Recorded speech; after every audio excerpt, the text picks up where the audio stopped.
Nous sommes encore là dans le cadre de la continuité de notre enseignement sur la délivrance. Nous allons parler sur la délivrance,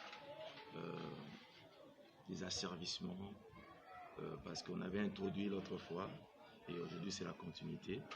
Nous voulons encore connaître à fond ces concepts de délivrance et puis entrer à profondeur de la matière pour pouvoir en tirer beaucoup de conclusions. J'avais dit cet enseignement, beaucoup déjà interprètent, enseignent sur la délivrance, mais nous ne voulons pas parler seulement de la délivrance sans pour autant connaître et puis approfondir les fondements bibliques même de la délivrance. J'aimerais faire une courte prière pour nous introduire à cette matière. Nous bénissons ce temps éternel notre Dieu, bénis ce moment, bénis ces instants, enrichissez-les de ta présence Seigneur pour nous aider à interpréter et à parler brièvement, profondément de toi Seigneur, afin que tous les récipiendaires en bénéficient de la gloire de ta présence. Sois béni pour tout. Nous chassons toutes les forces qui viennent pour enlever, divaguer nos esprits Seigneur. Dans les noms puissants de Jésus, nous avons ainsi prié. Amen. Chers bien-aimés, c'est bien moi, votre humble serviteur, le pasteur Jules. Et nous voulons parler dans le cadre de cette émission, parler sur la délivrance. On avait introduit l'autre fois, quand on a parlé sur la délivrance, on avait dit que la délivrance, c'est le changement d'état, le changement de position, c'est le fait d'être libre. Et j'avais dit, on ne peut pas parler seulement de la délivrance sans pourtant connaître quels sont les éléments qui peuvent nous pousser à chercher la délivrance. C'est ainsi, j'avais dit, nous allons apprendre les quelques signes qui justifient, qui démontrent réellement que la personne a besoin de la délivrance. On avait vu les premiers signes. Le fait de sentir la domination. Quel que soit de l'extérieur comme de l'intérieur, le fait de sentir la domination.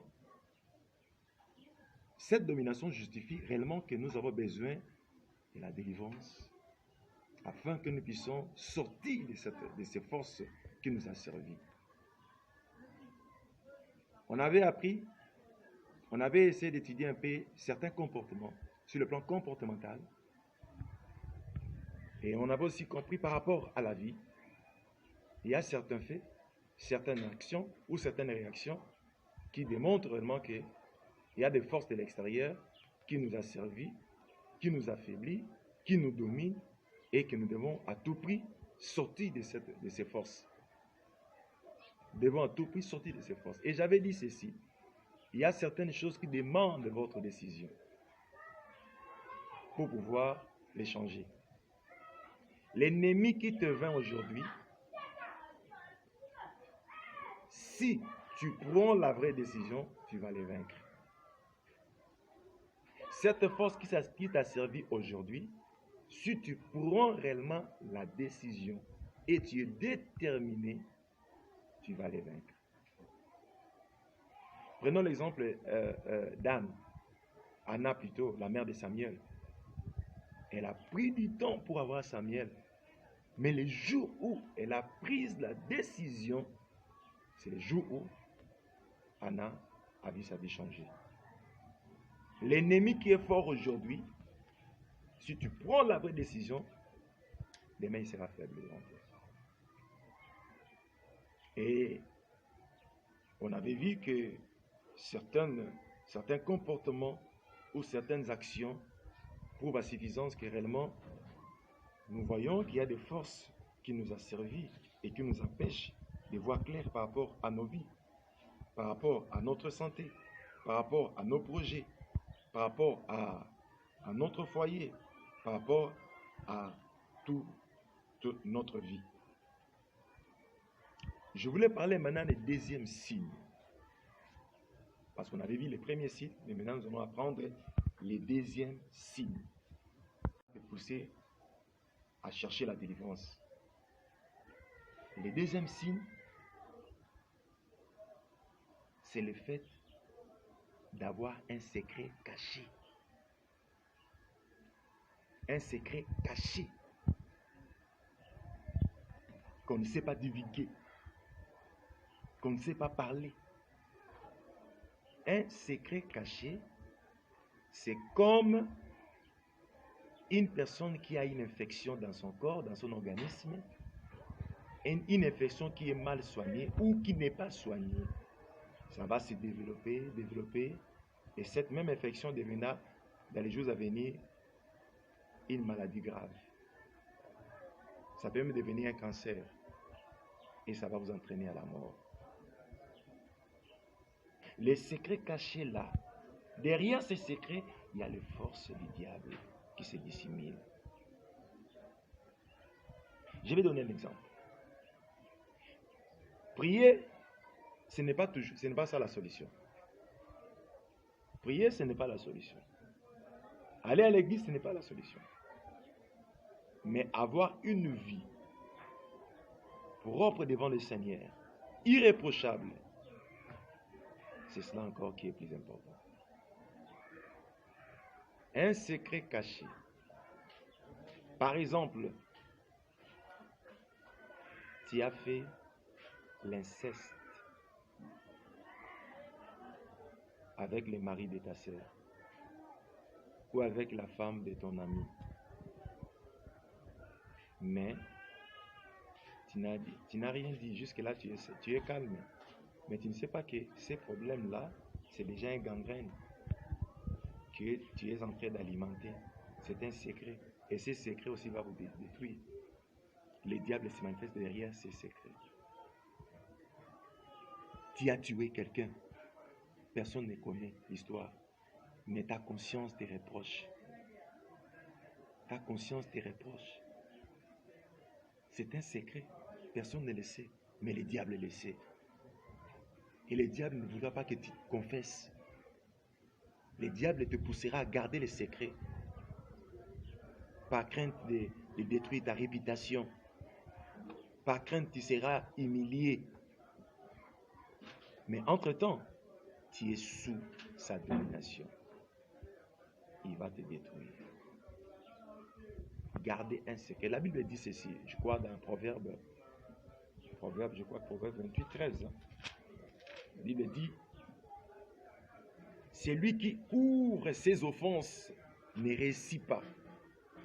Celui qui les reconnaît et les délaisse obtient compassion.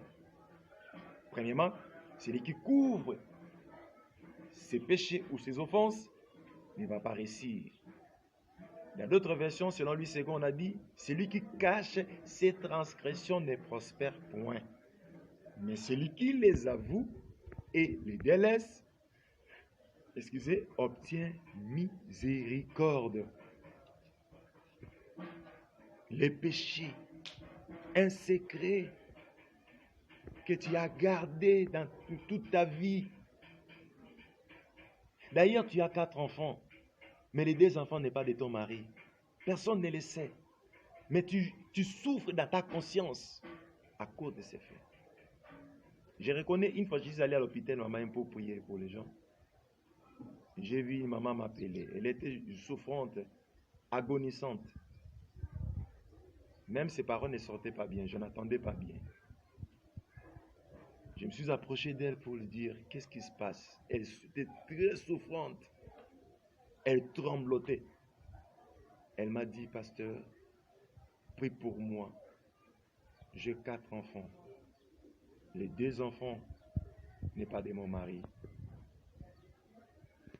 Elle n'est pas de mon mari. Ils ne sont pas de mon mari.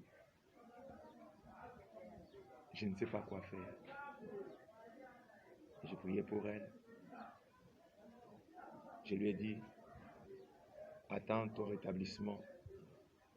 Et c'est un problème à régler. Je priais pour elle. Sa maladie s'empirait jusqu'à ce qu'elle va avouer ce qu'il a rongé pour que sa santé soit un peu rétablie. J'ai bien dit, derrière ces secrets, le diable se manifeste. Il va te pousser à garder les secrets pour qu'enfin, il te détruit. Il te détruit, il détruit ta vie. C'est cela qui est même l'objet qui donne la force au diable et aux forces négatives de pouvoir toujours te détruire. Les secrets cachés.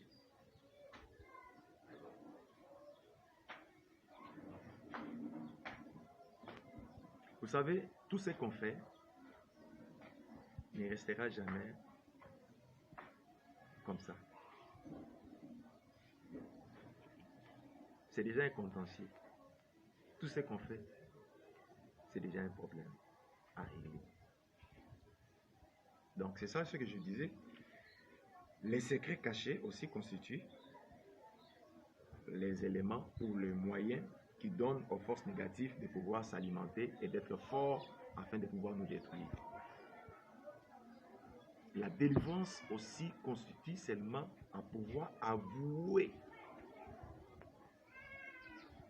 ces faits pour que nous puissions devenir libres. La Bible dit, vous connaîtrez la vérité et la vérité vous affranchira. Si elle vous affranchit, vous serez réellement libre. Il faut d'abord avouer. Il faut voyager libre.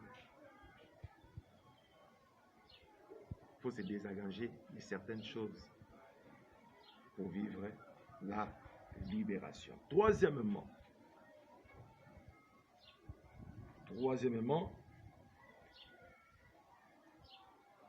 les signes qui vont nous pousser à chercher la délivrance. Quand on sent une manifestation spirituelle, des manifestations spirituelles, là je ne parle pas des manifestations spirituelles parce que quand on parle de l'esprit, on voit Dieu, Dieu aussi est esprit, les anges sont des esprits, mais Dieu est esprit en supérieur, mais les êtres invisibles aussi sont des esprits, le diable aussi est esprit. Dans les cas des manifestations spirituelles, je parle plus du diable. Quand on sent des manifestations spirituelles, il y a certaines personnes qui entendent même des voix. Ils entendent des voix.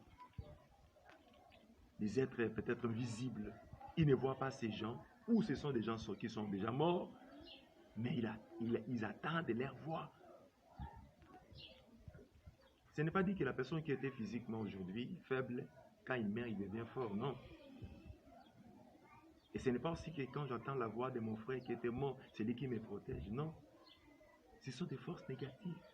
Il y a des gens qui entendent les voix que voilà, tu vas mourir. Tu vas mourir. Et il y a des personnes aussi qui entendent des voix qui leur disent voilà, tu ne vas pas réussir, tu vas échouer. Et quand ils attendent ces voix, ça se réalise aussi dans leur vie. Je vais donner un exemple, surtout par rapport aux rêves. Les rêves sont tout un monde, représentent tout un monde. Les rêves représentent même l'état spirituel de la personne. Ce qu'on rêve reflète de notre vie intérieure, de notre vie spirituelle.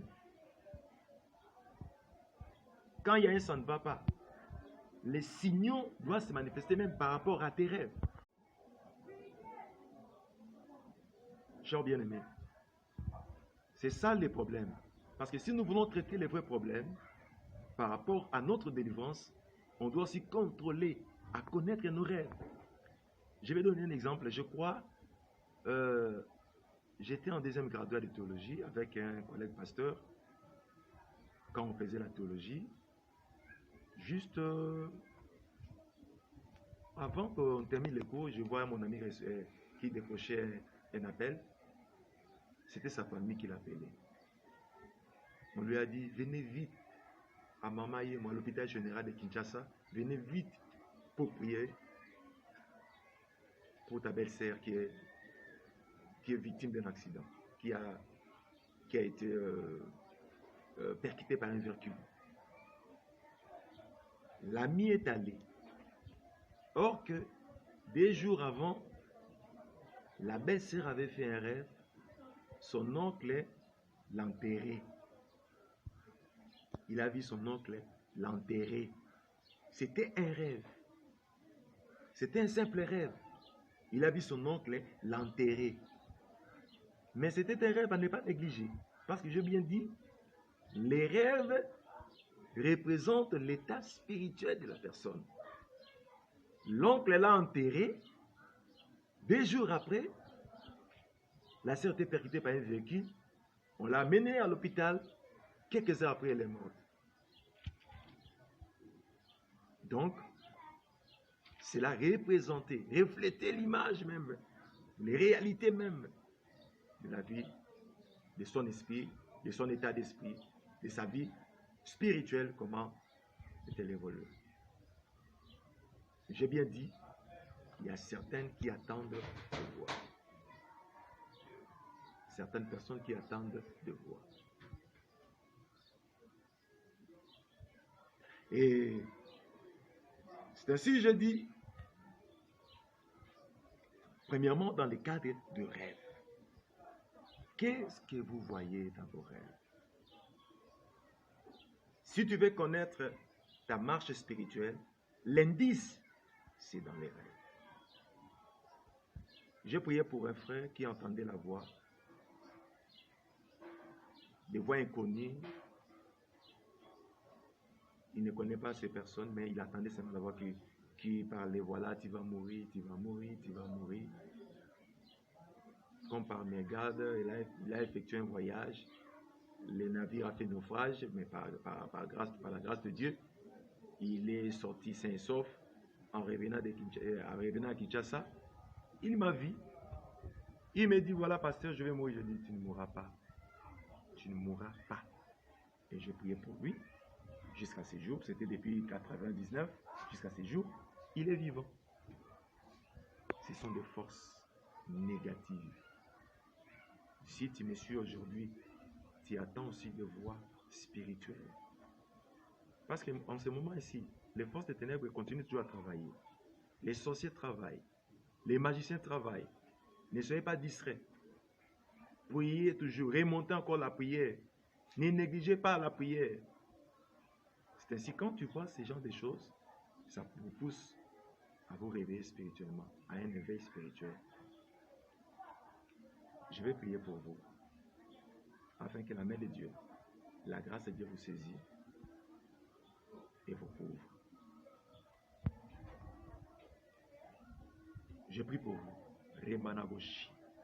Seigneur, laisse que ta main puissante, la main de grâce, saisis mon frère, saisis ma sœur, couvre sa vie, Seigneur. Je chasse toute force négative qui ne confesse pas ton nom dans son corps et dans son esprit. Je les chasse au nom puissant de Jésus en vertu de l'autorité et du pouvoir qui m'a été conféré sur la croix. Que la libération se manifeste sur sa vie. Au nom puissant de Jésus qui mourra, mon Seigneur. Je ainsi prié. Amen. Que le Seigneur notre Dieu vous bénisse. Au prochain numéro.